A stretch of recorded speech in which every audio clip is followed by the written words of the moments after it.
Assalamualaikum warahmatullahi wabarakatuh.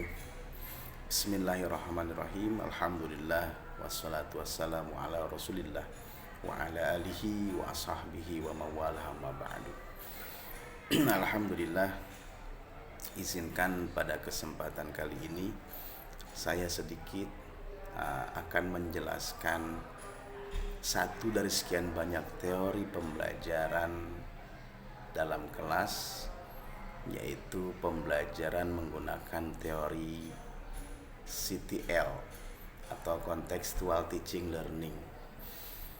Contextual Teaching Learning yang selanjutnya akan disebut dengan CTL menawarkan sebuah model pembelajaran yang mempertemukan dimensi teoritis dan praktik dalam satu wadah pembelajaran. CTL pada mulanya didasarkan pada hasil penelitian John Dewey menggunakan landasan berpikir konstruktivisme dengan menyodorkan tesis bahwa pengetahuan manusia dibangun sedikit demi sedikit dengan hasil yang diperluas dengan konteks yang terbatas. Lalu kemudian CTL menjadi menarik dan banyak digandrungi oleh pendidik akhir-akhir ini. Di samping karena telah berhasil mengawinkan dimensi teoritis dengan dimensi praktik, CTL juga berupaya menyulap pembelajaran yang dulunya satu arah menjadi dua arah. Pada mulanya hanya teacher center berubah menjadi student center. Pemberdayaan peserta didik lebih dominan.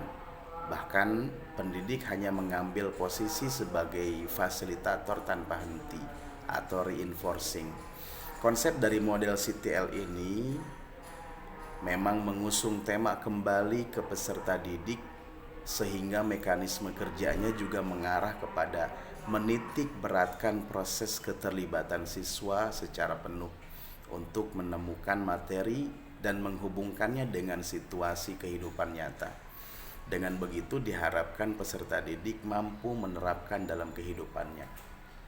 Nah, dalam teori CTL ini setidaknya ada 7 garis besar yang menjadi haluan pembelajaran dari konsep CTL ini.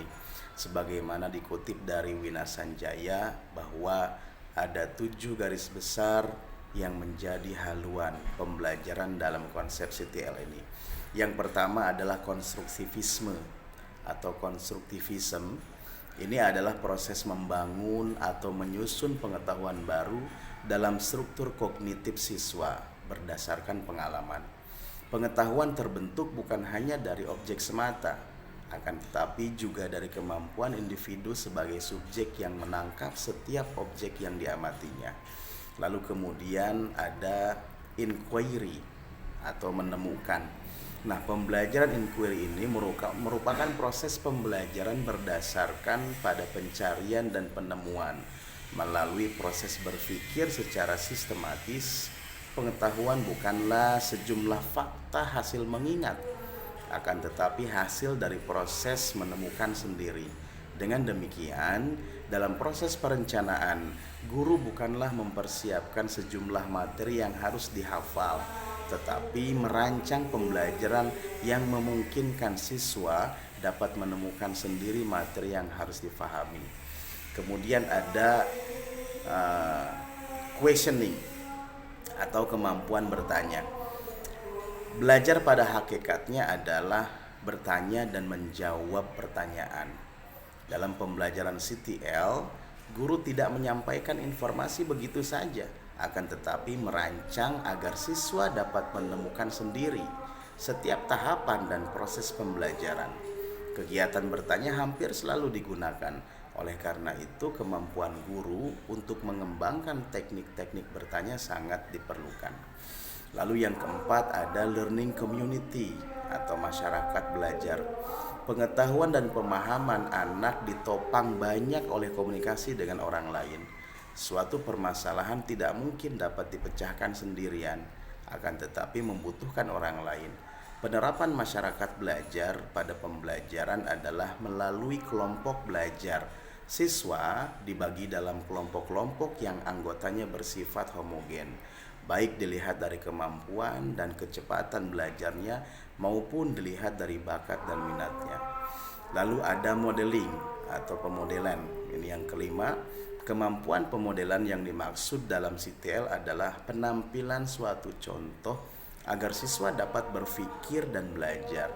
Pemodelan merupakan komponen penting dalam pembelajaran CTL sebab melalui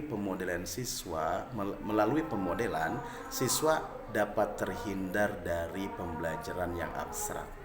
Yang keenam ada reflection atau refleksi. Refleksi ini adalah proses pengendapan pengalaman yang telah dipelajari. Hal ini dilakukan dengan cara mengingat kembali kejadian atau peristiwa yang sudah terjadi. Dalam proses pembelajaran, setiap akhir dari pembelajaran, guru memberikan kepada siswa untuk mengingat kembali apa yang sudah dipelajari.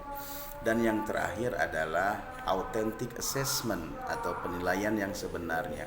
Penilaian yang sebenarnya adalah sebuah proses yang dilakukan oleh guru untuk mengumpulkan informasi tentang perkembangan belajar siswa. Penilaian ini diperlukan untuk mengetahui apakah siswa benar-benar belajar atau tidak. Penilaian ini dilakukan selama pembelajaran berlangsung. Oleh karena itu, orientasinya diarahkan pada proses belajar. Ini adalah 7 garis besar dalam teori pembelajaran CTL. Lalu bagaimana CTL dalam perspektif pendidikan Islam? Setidaknya ada 5 poin CTL dalam perspektif pendidikan Islam. Yang pertama, kita sangkutkan dengan tarbiyah bil hikmah. Tarbiyah bil hikmah ini adalah sebagai pendidikan Islam kontekstual.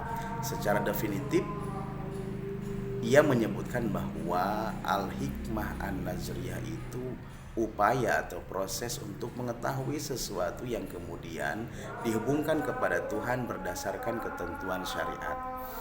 Kemudian yang kedua, CTL dalam perspektif pendidikan Islam itu kita kaitkan dengan hikmah mauhibah. Hikmah mauhibah dimaksudkan untuk mensterilkan jiwa dan pikiran sebelum pikiran diberi umpan untuk mencerna sesuatu. Lalu kemudian yang ketiga adalah hikmah iktisab.